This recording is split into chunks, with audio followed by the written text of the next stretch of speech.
I was drawn into the character of the ghost because, well, spoilers right away. I don't know. He's a more complex character than you might initially think. I'll say that. What was your process to bring out that complexity? Well, I love Shakespeare, and I think a lot of Shakespeare characters have a million different things going on. You'd think that she thinks one way, but then you might find out she thinks another way. There's actually something else different going on. How did you get into Totem Chaser? I was really fortunate because Ariel and I did a short film TV show thing together a long time ago. It was called Mr. Jack. And that's where we met. And then a few months later, or maybe even a year later, she texted me saying, "Hey, we need a person who dances for the role of Ghost. And I know that you dance somewhat, at least, which I do, but she didn't know me as a dancer really back then." And I was like, "Yeah, yeah, absolutely." And voila. So it was via Ariel. I'm glad that we knew each other beforehand because it really felt like, because she's really talented. And it was cool to be on the same level with her in scenes. Just to work with her, I guess, is an easier way of saying that. But I don't know, I trusted her enough that I wasn't freaked out by her in real life, and therefore we could go further with each other because we were comfortable with each other. How does dance fit into this character?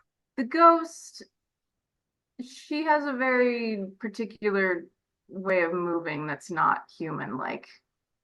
And I know that it's inspired by a type of dance. Forgot the name of it. You know the name of it. Buto dance. Right, yeah, that. Which you sent me, and I looked at that and I was like, okay, it's kind of inspired by this, which gives her a bit of a creepy vibe. It's a lot of jerky motions and stuff. Just not, we're not walking normally. Every scene that I was in felt like I was using every muscle in my body. I'm used to the jerky motion and stuff. Michael Jackson is one of my inspirations, and he does a lot of that. So I've always done a lot of that. Well, I'd also say, because when I think of complicated scenes, I think about the one with Cam in the attic, and not regarding the plot, but I was having a hard time with the lines, and but it was a very, very intense scene. So I kept going at it and kept going at it. And he was there spot on every time in case that one take that I did was going to be the take. He was ready. Can you talk about the locations a little bit? Well, I felt really spoiled because I got to sleep in the attic. And I think the attic was the coolest room and the biggest, I believe. Uh, it was a really nice house. And every time you were like, okay, now we're going to shoot this scene, it didn't feel stressful. It was like, well, we're all just chilling in this house. We don't really have to worry about weather all that much. We're here. We know that we're going to spend the next few days here. We got food, and these scenes, there's not really any scenes that has every single person in it. So it was very free flowing, and people were in and out, and it was just very relaxing, honestly, compared to a lot of film sets that I've been on.